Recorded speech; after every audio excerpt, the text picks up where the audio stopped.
Welcome. You're listening to The Weather Lounge, a podcast by WeatherWorks. Get ready to explore the world of weather and connect with engaging guests, bringing you fun and thought-provoking stories of just how weather shapes our lives, sometimes in ways you've never imagined. So, join us as we unravel the mysteries of the atmosphere. Today's episode starts right now.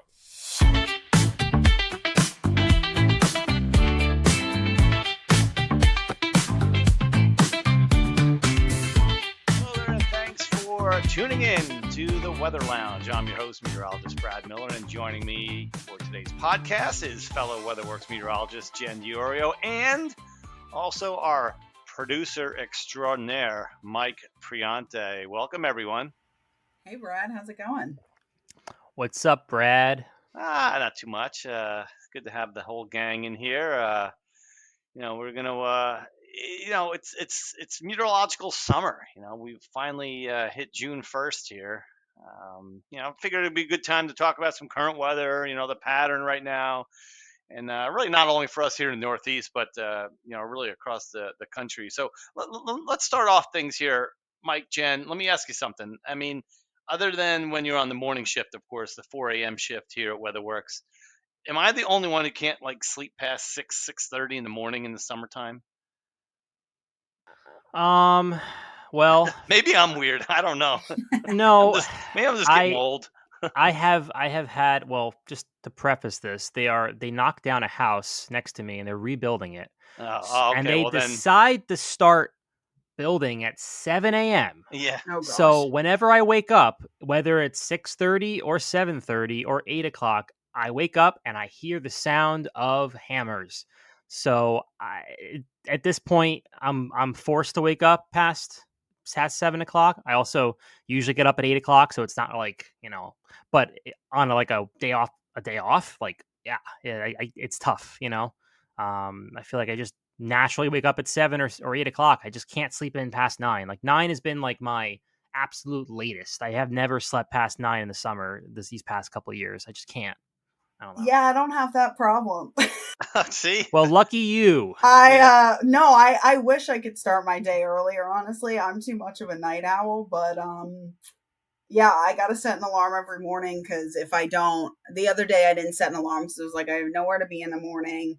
My mom will wake me up when we have to go somewhere we have to go, and 11:25 I looked over. Oh my God. And that was when I woke up. So I could really sleep all morning long. So I do not have that issue. Yeah, it's maybe it's just me and getting old, that's how it is. But I'd rather I like doing stuff in the morning. I just, I can't do it. My normal wake up time in the morning is, I start my shift at 9, so a bit before that. Yeah. But well, then again, you can't blame the outdoor folks, trying to get in, before it really gets hot, So, oh, definitely. A lot of those folks, they start at probably 6, 7 in the morning, like Mike said, especially in construction, and knock off by 2 o'clock, when the heat really gets going. So. Oh yeah, well, I assume at that point too, if they're not working on a Saturday or a Sunday, they work during the week. Everyone is hopefully at work. But you have people that work from home and those that apparently can sleep past 11 o'clock. And I bet you if you were here, you would not be able to sleep past 11 o'clock. You'd be up at 7, and you'd be it'd be annoying because my house was vibrating at one point. That's how loud it is. So I'm glad they don't start before 6. And I'm also kind of glad that my schedule is the way it is because I naturally do wake up on weeks because I have 4 a.m. shifts. Yeah. So I naturally wake up at 3:30 and nobody's working at 3 a.m. So thankfully, but yeah. When I was on doing the TV gig, and I had to fill in once in a while for the morning guy. Normally I worked in the evening with the chief, but I actually had to go out and buy blackout curtains because I had to get up at 2:30 in the morning to be in there by 4, dressed and all that stuff. So I'd have to go to bed, sometimes at 7 p.m. and it's just too light out in the summer then. So you just can't fall asleep. But well, I still have blackout curtains. I have blackout too, curtains. and yeah, that's why I slept till 11. I can't do that. No, the light will keep me up. I just can't. I mean, especially in the summer when like I go to bed and it's like I also don't want to go to bed at like 9 o'clock. I'm not that kind of person on a No, 4 I a.m. know. shift where because I feel like if I go to bed late, then I just feel really bad the next No, I'm the day. same way. I'll take a nap during the day when I'm on the morning shift, so I can at least enjoy some of the evening in the summertime, and let's go to bed around 9 or Anyway, 9:30. meteorological summer. Or or just slug back 2 glasses of wine in like a half an hour, and then I'm out Oh, anyway. No, there I'm you go. kidding. that works. That Yeah, works. that will do. But yeah, speaking of meteorological summer, yeah, so June 1st has come and go already, and come and gone, and we're headed towards the solstice. But the reason why we break down the meteorological seasons, basically every 3 months. June through August is meteorological summer, then we start meteorological fall September 1st, and I mean, there's reasons for it. Obviously, it's not you would think that on the summer solstice we'd be in the middle of the summer, but we're not. We actually start official summer then, which is kind of weird to me. Well, no, the official start of summer is Memorial Day, right? Yeah, well, for the That's when you can Jersey start Shore and stuff. wearing start wearing white. Yeah, That's yeah, that's right. true. Yeah. I always thought that was kind of weird though, and backwards. I mean, the longest day of the year is actually the first day of summer, and then you're already losing daylight as you go through Yeah. summer. So it's kind of just always seemed odd to me. Yep. Yeah. I agree. But yeah, no, meteorological summer. I mean, it's funny. I tell my friends like, "Oh, summer just started," and they're like, "What do you mean?" I'm like, Yeah, "Well, it's meteorological summer." They're like, "Is that made up?" I'm like, yeah, "No, it's not made up. Come on. I mean, it's not the solstice, but yeah. like, I think it's a better way because I it's even. agree. It's the first month. It's the first month out of a 3 month cycle. It's Right. very simple, and like you can't say that you think of the month of June as spring. Like don't tell me June 5th is spring because that just doesn't make sense, right? No. And December 1st, when you start meteorological winter, I mean, you could snow in the Northeast, obviously as early as, late October, early November. It just has a better feel in December for winter instead of still late fall, technically. But again, it's I'm just excited that we're going to be finally warm here. Although heading into the pattern, though, I know we've been talking about this at work a lot to our clients, but it might not be a fast start to the heat and humidity out here in the Northeast and the eastern coast of the United States. Actually, in fact, and we're recording this the week of a pretty major heat wave on the way for the Yeah, West Coast. yeah. They're going to be cooking out there a little bit. And usually what happens, and, we've seen this time and time again, and if you're a meteorologist, usually if there's a ridge out west, you got to have a trough somewhere. And yep, you guessed Yeah, it. we're We're the going to have the trough here in the east. This upcoming weekend's first, I guess, full weekend. No, I guess the second full weekend of June. But either way, it's going to be a little cool and unsettled here for a couple of days as we go on into the weekend.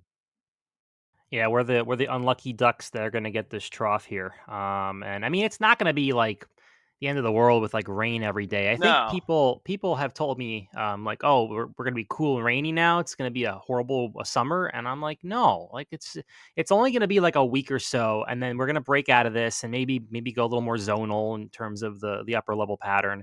But I mean, we're gonna go into a pretty hot summer. I think our outlook is calling for July and August to be above normal in terms of temperature, and even on the drier side, I believe. yeah, that's what Kyle was talking about when we had him on a few weeks ago for summer outlook, and then it's above normal July and August. Yeah, now you're talking temperatures in the 90s for most areas because average highs are already getting into the mid to upper 80s by then. So 90s, and of course the humidity goes with it, and hopefully we get some breaks in there. But yeah, July and August, even in September, could be kind of cooking around here in the Northeast. Yeah, if you haven't listened to that podcast, it's the one prior to this one. Kyle breaks it down. Really interesting talk with Kyle. I think he really explained it well over the summer. And we also explained too the tropical outlook as well. So not just summer, but potential for a very above active tropical season. So Yeah, that is the one thing that Kyle said too is going to be plenty active in regards to the tropics and systems and name systems and things of that nature. So we'll have to see how that all pans out. Yeah, and going back to this trough that's going to set up here in the Northeast this upcoming weekend, of course, everything on social media, all the snow lovers are. Where was this pattern back in January and February? I know. That It's is almost true. interesting that I almost wonder. Well, I almost wonder, do we, and I would have to probably talk to more of a long range person to get this, but I almost wonder, do we do better with like patterns as they break down? Because we're breaking out of basically the whole situation is we're breaking out of El Nino and going more toward La Nina, but we're getting into more of a neutral pattern. So I wonder if those like drastic changes from one oscillation to the other spark these good patterns. Like, what if El Nino broke down in January, right? And then it ended up being more neutral in February and March. Yeah. Would we have gotten this in March and gotten big storms? I mean, we're not, it's not a guarantee, but I almost wonder, would that have been better than us being like raging El Nino through February? I don't know, but I've also no, go ahead, Mike. No, I was just gonna say, it is what it is, right? Yeah, and I've also read some links though already, and I have no idea, what causes the volcanic stuff, but I've read some things and from some well-known meteorologists and long-range people that that Hunga Tunga volcano eruption, a lot of water vapor got into the upper atmosphere, and that is a big reason for because water vapor is actually it's a greenhouse kind of, it's a vapor basically, and it does trap some heat. So does that have something to do with the long range pattern that we've had here, or even going forward? I mean, who knows? But I'm not in that kind of knowledge or research to make that comment, really. No, I think it'd be interesting to look into that for sure. I'm certainly not the person to be well knowledgeable in that aspect, and also I think it is probably a bit. I want to say the word here. It's a little bit probably tough to like correlate that directly, because it's such a widespread, massive scale. Like, you have a volcano. It's almost like the butterfly effect. You have a volcano erupting here, and then like a year or two later, it causes the pattern to be the way it is in New England. Right. Like, but what else has happened in between? Right. And there's all small perturbations and different sort of systems that could disrupt the pattern that, might throw wrenches into the mix. So basically this is why weather forecasting is so hard. I mean, and climate research. And climate research too. It's just such a big scale and over a long period of time. And then when you see a volcano like that erupt, and you're like, how does it not affect the long term and worldwide circulation just by seeing how much gets pushed up into the upper atmosphere? I mean, if you when you look at a volcanic explosion like on satellite, it's incredible. It's like we've all seen the big thunderstorm complexes that blow up, and then of course they quickly settle down. But these are like 10 times that, and it's just incredible to see that kind of stuff show up on a satellite view. It's ridiculous.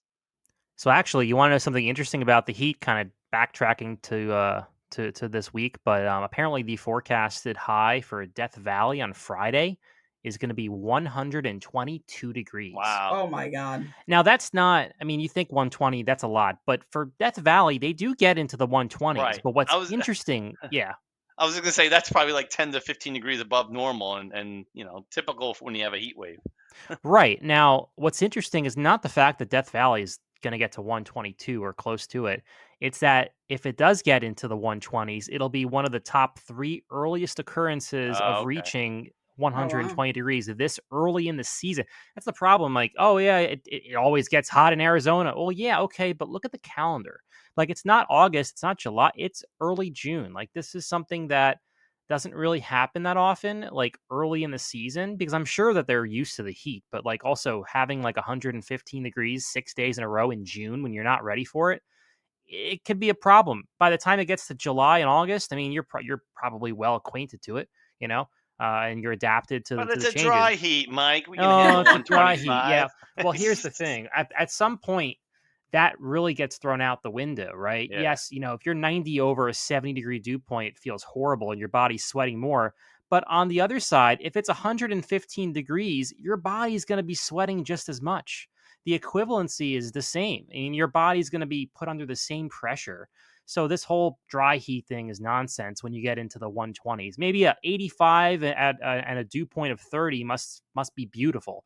But when you're like 115 under the blazing sunshine in the desert, I'm sorry, it's the And it's same. that sun too, and what latitude you're at and the strength of the sun. That makes a huge difference too. Oh yeah, for sure. I mean, they deal with heat exhaustion and heat stroke just as much as we do on the East Coast. Again, for different reasons. We don't get those 110 over 30 days. We get the 92 over 75-degree dew point days, which again are just as bad because your body sweats so much and you don't realize it until you get dehydrated. Out there, you'll know because you'll be like, oh my goodness, it's horrible out here. Like I'm burning up. But again, it's still the same impacts. Yeah, well, that ridge, that what we like to call it in weather terms, that death ridge has been kind of over Mexico for the last couple of weeks, and now it's kind of nudging itself north up into the southwestern U.S. So it's been there for a while. It's just expanding now, and it may even expand more into the plains and eventually into the eastern half of the U.S. As we get deeper into the summer. That's the forecast, at least. So I guess weather-wise, obviously, I know we talked about the upcoming summer, and again, I don't want to take away from our episode a few weeks ago. So again, check that. We're not going to go too much into the summer here, but I guess summer's coming up, and I'm sure everyone has fun activities they're about to be partaking in. Brad, anything interesting on No, your I mean docket? I had my early vacation. We talked about this also with Jen. Jen's got her big Maroon 5 concert. I know that. Yep, Um, got that lined up. yeah, but of you know what of a neat importance here at WeatherWorks, we're kind of monitoring the weather right now, and lightning for that matter, as we the big cricket matches that are going on in Long Island. It's something that I've never even thought about how big cricket is in this world. It's like the number 2 or 3 sport behind soccer. Um, but Jen could probably talk more about that because she's closer to it. But it's in Eisenhower Park Mm-hmm. in, Yep. uh, on Long Island, and it's just it's incredible to see. That they put this 34,000 seat temporary arena Temporary. up, right? Yeah. Which is crazy. I mean, so yeah, it's on Long Island. I appreciate you saying on versus in, Yeah, Brad. no, I know the difference. Yeah. And yeah, it's at Eisenhower Park, which is in East Meadow, so like Nassau County. Um, and yeah, I mean, Eisenhower Park is just a big area. It's a huge park. Lots of, like, I've done a couple of like charity walks there and things like that, but lots of fields for sports. And where they kind of built this cricket stadium is on top of the softball and baseball fields that were there, which I honestly didn't think there was that much space to build a 34,000 people temporary stadium, which is just so crazy to me that they're able to do that, and so Right. cool. No, I looked. I had to go on Google Maps and Google Earth just to kind of, because I kind of I monitor that area, and I'm watching it, for these folks, and Yeah. I'll tell you, it's an expansive area. I didn't realize it Yeah. either, and they actually have it on Google Maps. If you look on it, it says the IPC or ICC ICC. cricket Yeah. pitch, right? Cricket pitch number 1. So I'm like, it's pretty cool. And then you see the stadium there. It's just Yeah, it's a pretty cool thing. And like you said, people, I didn't realize cricket was as big as it was either, but people take it seriously, and it's been all over, local news here. And I know some people are gonna go check it out. So yeah, it's definitely a cool thing and to. I would imagine they're filling it out. I looked on there. I mean, tickets are they're reasonable too. I mean, I think they're like $60 to go out. I mean, cheaper than going to the baseball game, around the New York City area. That's for sure. But I would, if I lived closer, yeah, Well, I wouldn't mind. unless our baseball teams suck. Yeah, hey Yankees. But yeah, if I lived closer, I would definitely take a a day out there and check it out. The first match was June 3rd. It was Sri Lanka against South Africa. And it's amazing, though. You got Pakistan, you got the Netherlands playing Canada. The U.S. plays India on the last day of the whole thing on June the 12th. So the matches are basically every day, going all the way through to 12. So it's kind of neat, and I'm kind of gonna go look for some videos when I get a chance, just to see. I know they play the game like it's kind of like baseball. I know there's innings. There's almost like there's a pitcher, and I wish I could understand a little bit better. Maybe that's a life goal of mine, to learn cricket. Yeah, there you go. Watch a YouTube video. I'm sure there's one out there explaining it. Yeah. Yeah, no, it's definitely cool. I want to, I'm only I'd say about like 50 minutes away from it. So I kind of just want to take, if I don't even get to a game, just to take a drive out there and see kind of just what the stadium like looks like, see it from my own eyes. It's really cool.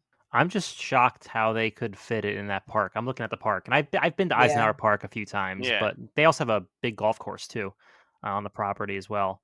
Well, doesn't it jump over a bunch of roads? I mean, it's such a big park. Yeah, it does. Yeah. Like major, I can't think of what the road. Maybe it's the Meadowbrook. I can't remember what the road is, but yeah, like highways. The Meadowbrook is to the west of it. Okay. There's a couple of roads that run right through it. Not major, but like, but I mean, that whole area, and I know because I have family that live in Westbury, and they and that whole area like got built up crazy in the past 10 to 15 years, especially like the what's that mall name? Is the Meadowbrook Mall? Across from hold on, let me see. I guess it's called the Mall, but I guess it's the Meadowbrook Mall. It's called the Mall, is what literally the Mall. The Mall. The Mall. Well, just all in Nassau County is so populated. I mean, I live in like, suburbia over here. You live in like the Morris County or like the Sussex version of Long Island? Well, not that crazy. That's more of like way out east. Like, all right, that's like past Hamptons. like Riverhead. Yeah. Where it's like you go out towards the Forks and you're in wine country and farmland and just beaches and stuff like that. I'm more of your typical kind of suburbs, but still a lot of population. But Nassau County is like an extension of New York City, pretty much. Jen, you don't go out to the Hamptons on the weekends? No. Not usually. Not usually. Not usually. Well, your other option is Jones Beach, and I'll tell you right now, you probably don't want to go to Jones Beach. Yeah, that's a hike for me too. My normal that's beach the South Shore, right? That's down by Coney Island, that's right? South Shore, yeah. Yeah, my normal beach is Robert Moses. That's a nice beach. Robert Moses is a very nice beach. That's on the Sound, though, right? That's on the north. No, that's South Shore. No, that's it is South Shore. Okay. Yeah. The north is the north. I go Cedar. That's a Cedar local Beach. one. Yep. Cedar Beach is nice. Yep. And I went to Sunken Meadow the other day for the first time. That was a really nice one on the Sound too. I am very partial to the South Shore. I call the North Shore beach fake. Like I call it the fake beach. Well, it's basically it's an inlet, and there's no there's not a lot of tidal. I mean, there is tidal, but it's not like it's not like the Atlantic Ocean would be. No, and it's not. My biggest complaint is the terrain. The North Shore beaches are a lot smaller of a beach, and they are very rocky and gravelly, and barely there's sand, but like it's all like a mix of like rock and gravel. It's like from the way that when the glacier retreated however many million years ago, it left the South Shore very nice and sandy, like your kind of typical Jersey Shore beach, and then the North Shore is just all this like kind of rock, and that's why Long Island is very like South Shore is very flat, more like closer to sea level. North Shore you can get a little bit of elevation. And there's more terrain, there's some hills. I mean, Long Island can get up to like 500-600 feet in points. People don't even realize that. I did not know that. So there's it's a different kind of beach, but I like the North Shore better for when I'm planning to take a nice walk on the beach or look for sea glass, because that's where you'll get a lot of sea glasses on the North Shore. And then South Shore is your typical, I want to do beach activities, tan, go swimming. Yeah. There you go. Long Island Beach is 101. We might as well keep the topic here on sports and leisure and stuff like that. This upcoming weekend we do have the weekend of June 8th and 9th. We have the Belmont, which is the third leg of the Triple Crown. First one, of course, is the Kentucky Derby, then the Preakness down in Baltimore, and then Belmont, which is usually held at Belmont and always has been Belmont Raceway racetrack in New York or on Long Island. Basically, it's not too far from where the cricket right. match It's basically kind of in Queens in that area. But this year, because they're doing renovations at Belmont, it's going to be held at Saratoga Springs, which is also still part of the New York Racing Association. And I think it's going to be there next year too.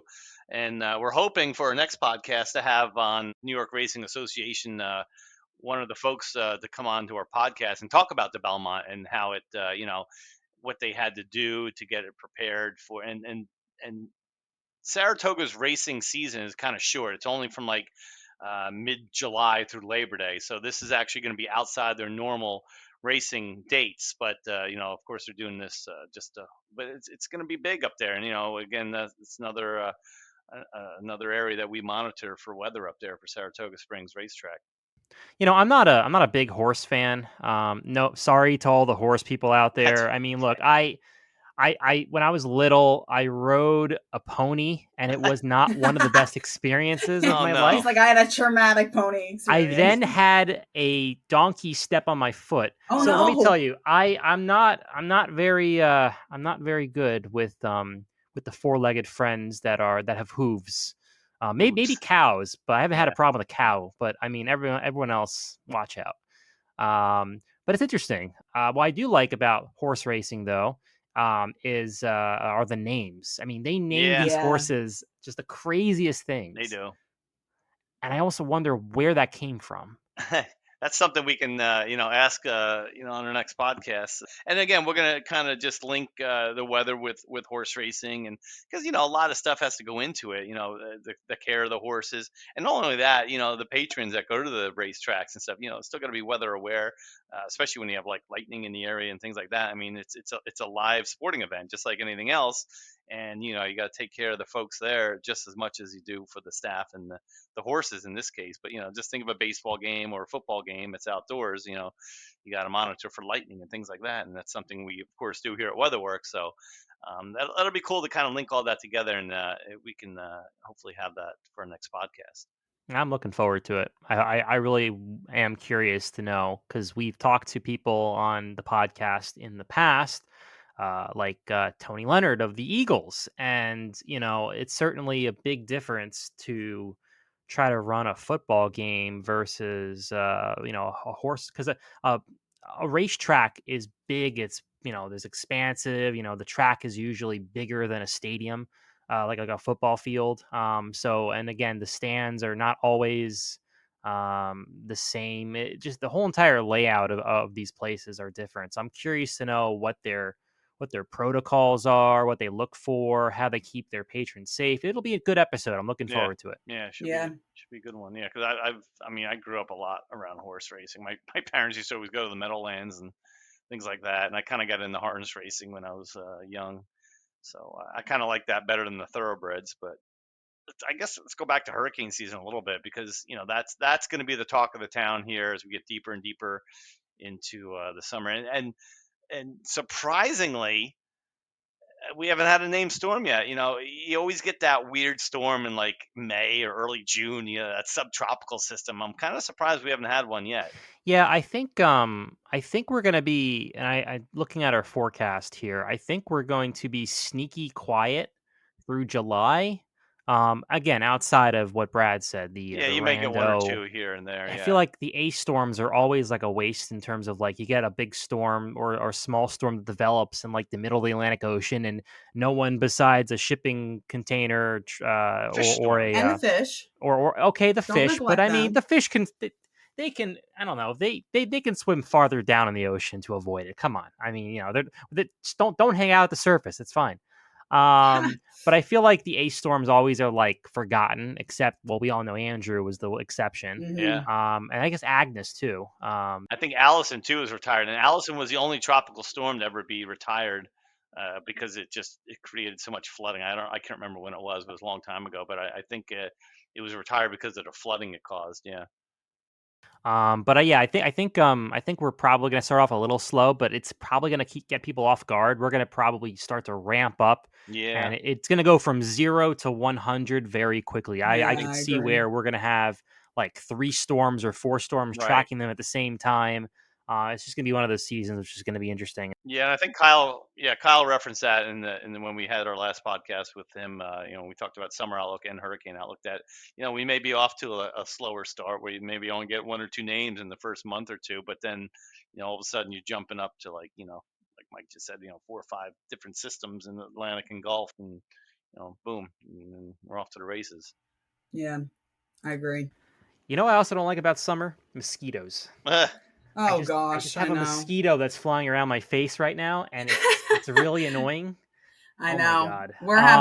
We're having a wasp situation at my house. And not only that, we have the cicadas coming out this year, and I read something already. I think I just saw it yesterday. Something about these venomous spiders that are just going to drop out in from the I'm northeast. Sorry, what? Yeah, yeah, that's going to be a no for me. Did you see that too, Jen? No. Oh, okay. Please explain. We just got through the hornets. Like, remember that? No. Remember that? I still have a hornet situation here. Oh my God. Yeah. But please explain the spiders. Because... Yeah, you got to look it up. It's they apparently there's these spiders that they come down on their webs, and they're almost like they fly through the air. It's weird. Oh God, no. Yeah, and they're big. No. You got to look it up. Northeast venomous spider. I can't remember what. Another thing for me to look forward to with the bug situation. It. I'm also very concerned about the ticks. I was going to bring that up. Yeah. Yeah, I don't know. I mean, it's interesting because this year my dog has already gotten 3 ticks on her. And I had 3 on me this past weekend playing golf. Oh my gosh. Yeah, that's not good. Thankfully she's on the medication that, it kills them after they, attach or whatever, and then prevents the Lyme disease and everything like that, which is good. But it's the first time I've ever found that many on her, and especially like this early in the season. So I'm like, oh boy. No, you go tromping around in the weeds, and you hit the ball in the woods like I do. You got to go and find it, and a lot of times you brush up. Yeah, you brush up, and you find them. Like I found them on my shoelace, and then I found one on my leg crawling up. I was like, ugh.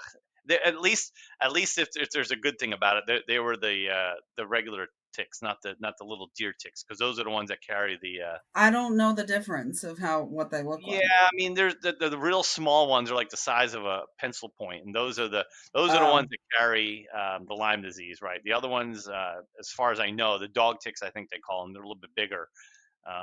They don't carry the Lyme disease, but they're still annoying. They'll attach themselves to you, obviously, if you don't get them off. Yeah. All I know is that like 99% of ticks on Long Island have Lyme disease, so I don't like that. The ticks gotta be careful. No, I agree. It's the one thing I don't like about summertime. I can handle the mosquitoes and even whatever else happens, but not those venomous spiders, though, Brad. Wow. Yeah, I know. But the ticks bother me all the time. Ugh. If anybody was curious, I did get rid of the mosquito, so we are we are safe from the mosquito bite. I'm surprised that they have those medicines for dogs, but they don't have that for humans. Like, I mean, come on.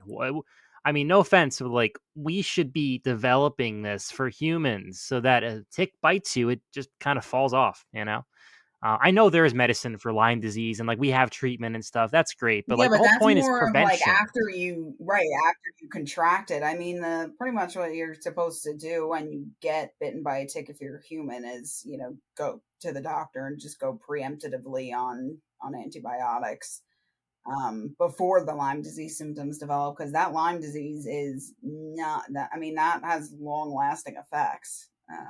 So yeah, no, they said obviously if it gets it could cause not only heart issues but also major problems. Yeah. Can they test you for like if you get bitten? Because I mean, I know that they always say don't take antibiotics if you don't need to. Like, is not every tick's going to carry Lyme disease? I wonder, can they test you to be like, oh yeah, I mean, let's just be safe than sorry and give you, or like, nah, you don't have Lyme, you're They fine. can't test you because I have gone through testing. They cannot test you, I believe, until it's a couple of weeks after the initial bite. But if you don't treat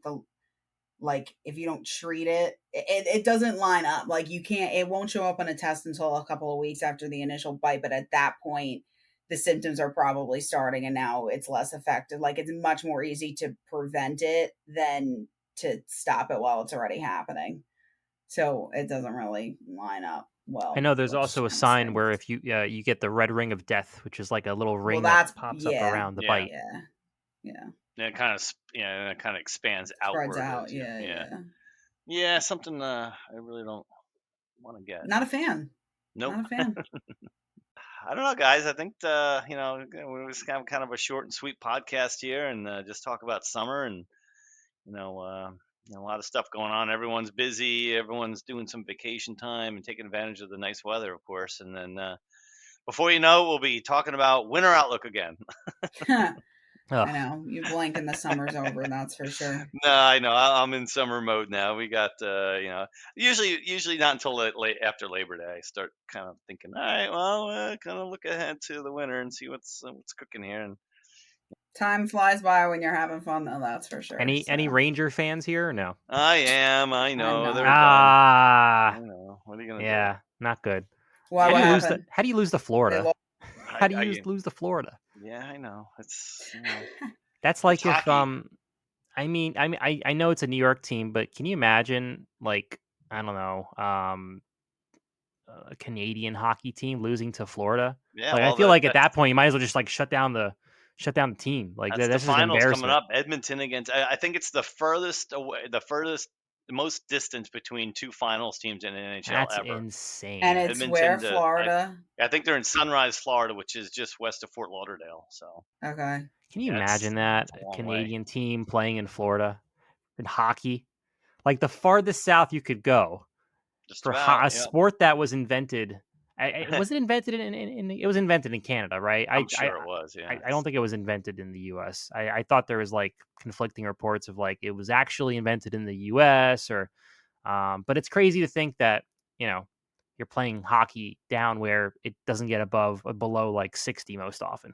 Oh, the Rangers were one of the original 6 teams. Though there was an original 6 in the NHL. I know the Rangers were one of them. Boston's I think one of them, and Toronto. I think that like the Montreal Maroons, as they used to be called before they became the Canadians. But that's going way back, I think, to like the early 1900s. So yeah, hockey's been around for a long time. But yeah, I would imagine it's someone up in Canada decided let's go hit this frozen puck that feels like with a stick. Yeah, with a stick at like 80 miles an hour. And I'll tell you, the weird thing is, and I know we're getting off tangent here a little bit, but if you look at some of the old hockey like videos, like the guys didn't even wear like masks. Like the goalie barely wore like a mask. It was crazy.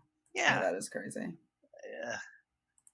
Still one of the most violent sports. I agree. There. I mean, next to football. I think football is next. But and I tell people that, and they're like, "No way!" But football. Yeah, how long is a normal play in football? 5 to 10 seconds at the most. Hockey is constant. Back and forth. Right, and there's hitting, and granted, they're not. You also don't get into fights as much in football. I mean, you do, but like, I mean, these guys, they go into brawls. They let them fight. They start throwing hands and punching, and it just gets it gets nuts. It gets nuts. And the refs will let them fight a little bit too until it gets out of hand. But I think because it gets some of their aggression out and things like that. But could you imagine football players, fighting like that? No. All right, before I start throwing hands, I think we should start to end this podcast. Wrapping it up. No, yeah, it was good. Good little talk with everyone, and we'll definitely be back here in a couple of weeks. But we'll of course have a couple more podcasts going forward before we start to look back into winter. But be sure to tune in. Follow us on all the social media platforms. WeatherWorksInc.com is our website. And again, look for us on our next podcast right here in the Weather Lounge. Thanks. That's a wrap on this week's episode of the Weather Lounge podcast. Thanks for listening. Be sure to follow us on all your favorite podcasting platforms so you don't miss out on future episodes. Have questions or comments? Just email us at weatherlounge@weatherworksinc.com. We'd love to hear your feedback. You can also learn more about our parent company, WeatherWorks, by visiting weatherworksinc.com and checking them out on social media as well. Thanks again for joining us, and until next time, stay curious and stay weather-wise.